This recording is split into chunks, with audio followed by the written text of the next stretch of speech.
আপনারা যেখান থেকে দেশ রূপান্তরের সঙ্গে যুক্ত রয়েছেন সবাইকে স্বাগত। আমরা আপনাদেরকে দেখানোর চেষ্টা করছি জাতীয় প্রেস ক্লাবের সামনের থেকে সরাসরি যুক্ত হয়ে নন এমপিওভুক্ত শিক্ষক, ইবতেদায়ী শিক্ষক এবং প্রতিবন্ধী শিক্ষকরা কর্মসূচি নিয়ে জাতীয় প্রেস ক্লাবের সামনে অবস্থান করে বিক্ষোভ কর্মসূচি চালিয়ে যাচ্ছেন। দাবি আদায়ের লক্ষ্যে রাতও চলছে তাদের কর্মসূচি। আমরা আপনাদেরকে সেই চিত্রটি সরাসরি দেখানোর চেষ্টা করছি দেশ রূপান্তরের ক্যামেরার মাধ্যমে।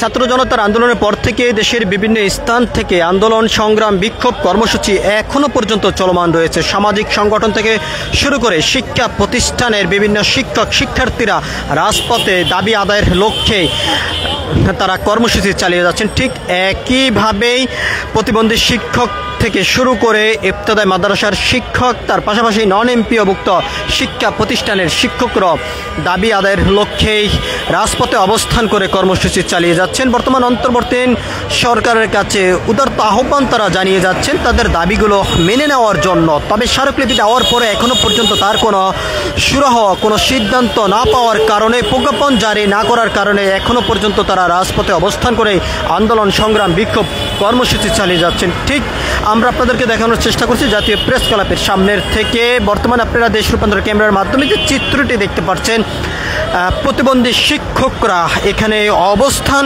করে তিনটি দাবি নিয়ে রাজপথে তারা লড়ে যাচ্ছেন দীর্ঘদিন পর্যন্ত। দেশের বিভিন্ন জেলা উপজেলা থেকে এসে তারা তাদের শিক্ষা প্রতিষ্ঠান এমপিওভুক্ত এবং তার পাশাপাশি উপবৃত্তি ৩,০০০ টাকা প্রদান এবং প্রতিবন্ধী থেরাপি সেন্টার স্থায়ীভাবে স্থাপন করার দাবি নিয়ে তারা রাজপথে এবার নিয়ে ২৩ বার অবস্থান করে এই কর্মসূচি চালিয়ে যাচ্ছেন। এখান থেকে বিক্ষোভকারীরা যেমনটি বলছেন, বর্তমান অন্তর্বর্তীকালীন সরকার তাদের দাবি মেনে নেওয়া না পর্যন্ত তাদের এই কর্মসূচি চলমান থাকবে। আমরা আপনাদেরকে যদি একটু অন্য পাশের বাহিরের চিত্রটি যদি একটু দেখানোর চেষ্টা করি, একদিকে যেমন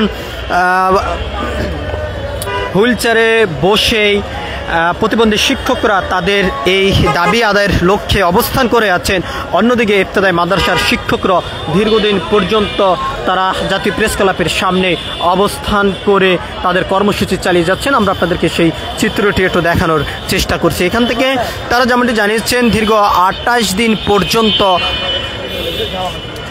ইবতেদায়ী মাদ্রাসার শিক্ষকরা রাজপথে অবস্থান করে তারা তাদের এই কর্মসূচি তারা চালিয়ে যাচ্ছেন।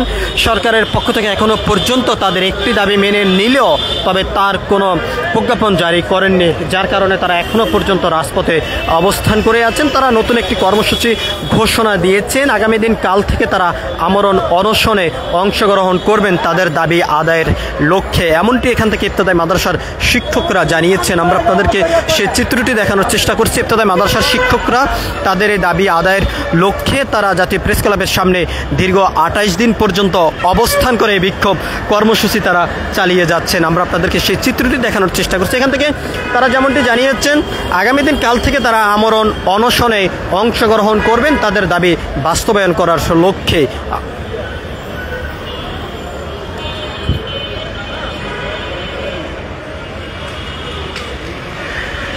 এবং তার পাশাপাশি আমরা আপনাদেরকে অন্য আরও একটি চিত্র একটু দেখানোর চেষ্টা করছি যে বিভিন্ন সময় সামাজিক সংগঠন থেকে শুরু করে শিক্ষা প্রতিষ্ঠান থেকে শুরু করে বিভিন্ন ব্যক্তিগত ব্যানারও রাজপথে অবস্থান করেন জাতীয় প্রেস ক্লাবের সামনে বিভিন্ন দাবি নিয়ে। ঠিক একইভাবে নন এমপিও শিক্ষা প্রতিষ্ঠানের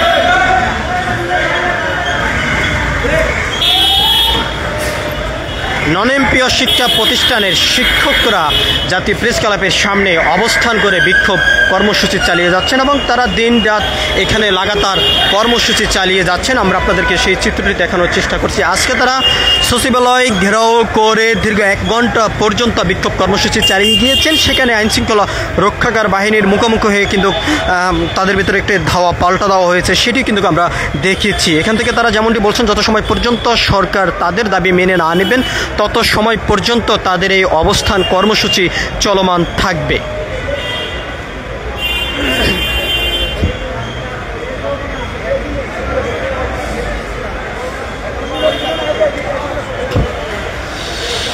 আমরা আপনাদেরকে দেখানোর চেষ্টা করছি বিভিন্ন দাবি নিয়ে বিভিন্ন শিক্ষা প্রতিষ্ঠানের শিক্ষকরা জাতীয় প্রেস ক্লাবের সামনে অবস্থান করে বিক্ষোভ কর্মসূচি চালিয়ে যাচ্ছেন। এখান থেকে এই বিক্ষোভকারী শিক্ষকরা যেমনটি বলছেন, বর্তমান অন্তর্বর্তীকালীন সরকার যত সময় পর্যন্ত তাদের দাবি মেনে না নেবেন তত সময় পর্যন্ত তাদের এই সংগ্রাম কর্মসূচি চলমান থাকবে এবং তারা তাদের দাবি আদায় হওয়ার পরে তারা রাজপথ ছাড়বেন। যত সময় পর্যন্ত তাদের দাবি আদায় না হবে তত সময় পর্যন্ত তাদের কর্মসূচি তারা চালিয়ে যাবেন। পরবর্তীতে আরও বড় ধরনের কর্মসূচি তারা ঘোষণা দেওয়ারও সম্ভাবনা রয়েছে, এমনটি এখান থেকে বিক্ষোভকারী শিক্ষকরা জানিয়েছেন। সব কিছু মিলিয়ে এই ছিল এখনকার মতন জাতীয় প্রেস ক্লাবের সামনের থেকে শিক্ষকদের কর্মসূচি ঘিরে সর্বশেষ তথ্য আমার কাছে। পরবর্তী আপডেট পেতে সবাই দেশ রূপান্তরের সঙ্গে থাকুন। ধন্যবাদ সবাইকে।